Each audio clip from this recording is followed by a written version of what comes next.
আসসালামু আলাইকুম। আমি মোহাম্মদ তানবির রাহি। যারা আপনারা অনেকে আমাকে তহিদ আফ্রিদি চামচা অথবা তহিদ আফ্রিদি ছোট ভাই হিসেবে জানেন। তো আজকে আপনাদেরকে কিছু ভুল ধারণা ভাঙার জন্য আমি চলে আসছি। আপনারা জানেন গতকালকে আফ্রিদি ভাইকে বরিশাল থেকে মেবি গ্রেপ্তার করা হয়েছে। তো আমি গতকালকে না লাস্ট কয়েকদিন যাবত একটা জিনিস শুধু দেখতেছি যে আফ্রিদি ভাইয়ের জন্য যখন ইয়া জারি হয়েছে যে ওনাকে 28 ঘন্টার ভিতরে গ্রেপ্তার করতে হবে বা 48 ঘন্টার ভিতরে গ্রেপ্তার করতে হবে, সব কিছুর মধ্যে শুধু আপনারা আমাকে ঢুকাই দিতেছেন ওনার সাথে। তো আমার কথা হচ্ছে আজকে আপনাদের এই সব ভুল ধারণা আমি ভেঙে দিব। আমার সাথে আফ্রিদি ভাইয়ের সাথে লাস্ট জুলাই আন্দোলনের 1 মাস থেকে 2 মাস আগ থেকেই ওনার সাথে আমার সাথে পুরোপুরি সম্পর্কটা এক ধরনের শেষ হয়ে গেছে। তো সম্পর্ক শেষ হওয়ার পরে আমার সাথে ওনার সাথে ওরকম কোনো যোগাযোগ নেই। শুধু যোগাযোগ ওনার সাথে আমার সাথে জুলাই আন্দোলনের পরে উনি যখন বাংলাদেশে আসছে তখন 2বার ওনার সাথে যোগাযোগ হয়েছে। একবার হচ্ছে ওনার অফিসে গেছিলাম, হ্যাঁ উনি আমাকে ডেকে নিছে। আচ্ছা ওইটা আপনারা ইনশাল্লাহ ওইটার সম্পর্ক আপনারা জানতে পারবেন। এই ছাড়া আরেকবার দেখা হয়েছে ওনার জন্মদিনের দিন। এই ছাড়া আর ওনার সাথে আমার কোনো ধরনের যোগাযোগ নেই, কোনো ধরনের দেখা সাক্ষাৎ নেই। কিন্তু আজকে আমি নিউজ ফিডে ঢুকতে পারতেছি না। আমার পরিবারের উপরে চাপ আসতেছে, আমার উপরে বিভিন্ন ধরনের চাপ আসতেছে যে আমি নাকি তহিদ আফ্রিদিকে ধরাই দিছি পুলিশের কাছে এবং উনি নাকি নোয়াখালীতে আমার বাড়িতে গেছে। ভাই আমি নিজে তো জানি না আমার বাড়িতে উনি গেছে। আর এটা যদি আপনারা প্রমাণ করতে পারেন যে উনি আমার নোয়াখালীতে আমার বাড়িতে গেছে বা আমি ওনাকে ধরাই দিছি, তাহলে আপনারা যেই শাস্তি দিবেন আমি ওই শাস্তি মাথা পেতে নিব। আর আরেকটা ছোট্ট বিষয় হচ্ছে আমার বলতেই হবে, আমাদের তহিদ আফ্রিদি টিম মেম্বারে তো আমি একা ছিলাম না। আপনারা সবাই আমাকে নিয়ে পড়ে আছেন কেন ভাই? আমাদের টিম মেম্বারে তো আমি একা ছিলাম না, আরও 10-15 জন আছে, তাদের নিয়ে কথা বলেন না কেন? সারাক্ষণ আমার নিয়ে পড়ে আছেন কেন? আমি তো এটা বুঝতেছি না। আর আপনারা যারা আমার বলতেছেন যে আমি তারা ধরাই দিছি, ভাই ওনার আব্বারে মেবি ধরছে রবিবারে। তো প্রথম থেকে আমি আজকে ওনাকে ধরা পর্যন্ত আজকে প্রায় মেবি 1 সপ্তাহ হয়েছে। এই 1 সপ্তাহ আমি সিআইডির আন্ডারে ছিলাম।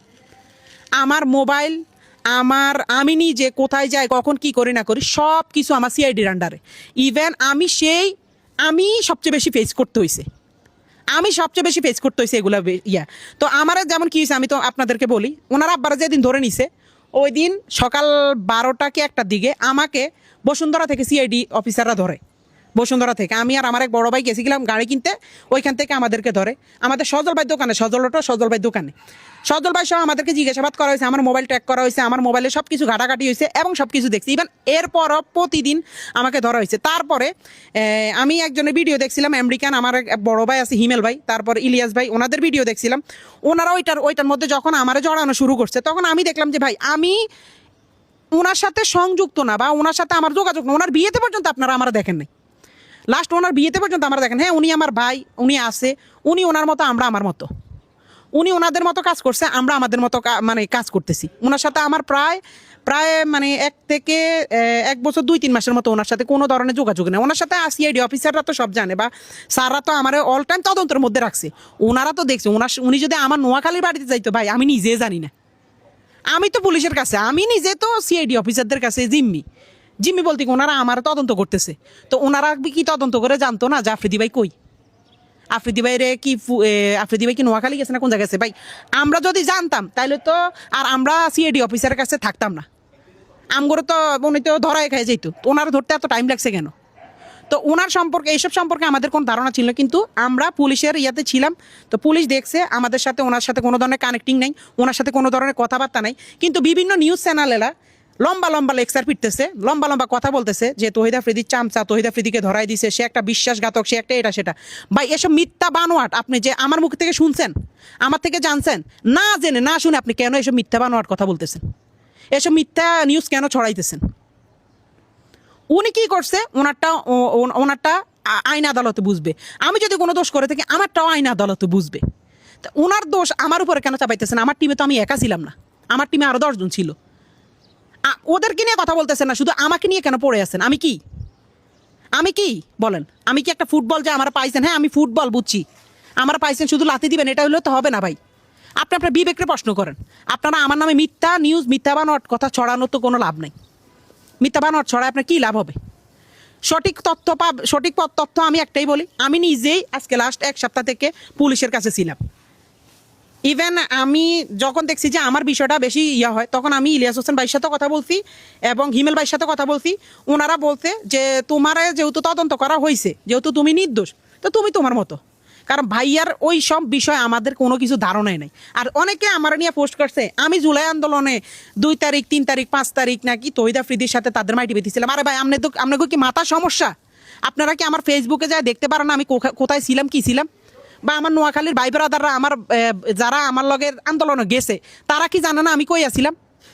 আমি জুলাই মাস, আগস্ট মাস, সেপ্টেম্বর মাস গত বছর নোয়াখালীতে ছিলাম, কারণ তখন বন্যাই ছিল, আপনারা ভালো করে জানেন। তখন বন্যার সময় বন্যাই ছিল। তো এইসব মিথ্যা অপবাদ একজনের নামে, আমার নামে আপনি মিথ্যা কথা ছড়ায় আপনার কি লাভ? আমার এটা একটু বলেন। মিথ্যা বানোয়াট কথাবার্তা ছড়ায় আপনার কি লাভটা হয়? আমার এটা একটু বলেন। আমি জুলাই আন্দোলনে 1 তারিখ 2 তারিখ 3 তারিখ 4 তারিখ 4 এই কয়দিন আমি টানা মনে করেন যে আমি ছিলাম। আমাদের জুলাই আন্দোলন হয়েছিল আমাদের তখন মাইজ দিতে, যেহেতু আমরা একটু গ্রাম সাইডে পড়ছি, আমাদের সাইডে আন্দোলন ওরকম হয় নাই, হইলো ছোটোখাটো হয়েছে, স্কুলের বাচ্চারা করছিল, কিন্তু আমরা ছিলাম তখন মাইজ দিতে। এবং এটা সাক্ষী আছে একজন কন্টেন্ট ক্রিয়েটর আছে রাইসুল ইসলাম আমাদের নোয়াখালীরই, তারপর আমার কিছু ছোটো ভাই আছে যেমন মাকতুম সহ, ওদের বিভিন্ন ধরনের আমাদের বিভিন্ন গ্রুপ আছে নোয়াখালীর, ওরা সহ আমরা মাইজ দিতে প্রায় আমার বাড়ি থেকে 60 কিলোমিটার 50 থেকে 40-50 কিলোমিটার দূর হয়েছে মাইজদি। আমরা মাইজ দিতে যে আন্দোলন করছি, হাজার হাজার ফুটেজ, হাজার হাজার ভিডিও আছে। কিন্তু আপনারা ছড়াইতেছেন আমি নাকি 2 তারিখ 3 তারিখ আফ্রিদি ভাইয়ের সাথে ওনার মাই টিভিতে ছিলাম, হ্যাঁ ওনার সাথে আমি বসেই করছি। ভাই মিথ্যা কথা কেন ছড়ান? হোয়াই মিথ্যা কথা কেন ছড়ান ভাই? মিথ্যা বাদ দিয়ে সত্যিতে আসেন, সত্যিতে আসেন, আপনারা যাচাই বাছাই করেন, আমার তো সমস্যা নেই। আমার তো আজকে 7 দিন তো যাচাই বাছাই করছে পুলিশে, সিআইডিএ, তারপর বিভিন্ন ধরনের বিভিন্ন মানে সাংবাদিকরা, জার্নালিস্টরা, যেমন এই যে আমেরিকা থেকে আমার প্রচুর পরিমাণে চাপ দিছে এই যে হিমেল ভাই, তারপর ইলিয়াস ভাই, ওনারা অনেক তথ্য জানছে আমার কাছ থেকে। কি তথ্য জানছে যে আমরা কি আসলে কি করছি না করছি, আমরা বলতে বাধ্য হয়েছি। কারণ ভাই আমার কারণে তো আমার ফ্যামিলির উপর চাপ পাইতেছে, আমার উপর বিনা কারণে চাপ পাইতেছে, বিনা দোষে, বা আমি বিনা দোষে দোষী হইতেছি। এই যে আজকে আপনারা মিথ্যা নিউজ ছড়াইতে আছেন যে আমি নাকি তহিদ আফ্রিদিরে ধরাই দিছি, আমি নাকি তহিদ আফ্রিদির সাথে নোয়াখালী, মানে এসব মিথ্যা ভাই, এগুলো তো সব মিথ্যা কথা। আপনি কেন ছড়ান? আপনি দেখছেন? আমার কথা হচ্ছে আপনি যদি দেখেন, প্রমাণ করতে পারেন, আপনি যে শাস্তি দিবেন আমি ওই শাস্তি মারামারি নিব। যদি এই কথা উল্টা পাল্টা মিথ্যা কথা আপনারা করতে পারেন। এসব মিথ্যা বানোয়াট কথা বাদ দিয়ে দয়া করে মানুষটি বিভ্রান্তির মধ্যে ফেলবেন না, আমার কারণে যেন আমার ফ্যামিলির ক্ষতি না হয়। মিথ্যা এসব বানোয়াট আমার নামে, একজন নাম মিথ্যা বানোয়াট ছড়ায়েন না ভাই। এই দিন না আরও দিন আছে ভাই, এসব মিথ্যা বানোয়াট কইরেন না, আল্লাহ ছাড় দেয় ছাড়ি দেয় না। তা আপনি আমার নামে আজকে মিথ্যা একটা বানোয়াট দিয়ে আমারে হেনস্থা করবেন, আমারে মানুষের কাছে কালার করবেন, আমার পরিবারের কাছে আমার ছোট করবেন, আমার আত্মীয় স্বজনের কাছে আমার ছোট করবেন, কালকে যে ওই দিনটা আপনার লাইফে আসবে না তা কিন্তু না। তো একজন বন্ধু, সে আমার বড় ভাই, তার সাথে আমার সম্পর্ক নাই, ঠিক আছে, হ্যাঁ তার সাথে আমাদের সম্পর্ক নাই, কোনো সমস্যা নেই। কিন্তু একটা জিনিস কি, তার কারণে আমার কারণে আমি কোনোদিন তার কোনো ক্ষতি করিনি, এবং তারা ধরে লই গেছে ওইসব বিষয় আমরা জানিও না। তার কারণে আরও আমরা হেনস্থার মধ্যে পড়ছি, তার কারণে আরও আমরা বিভিন্ন হয়রানির মধ্যে পড়ছি, তার কারণে আমরা দিনের পর দিন আমরা খুব ঝামেলার মধ্যে পড়ছি।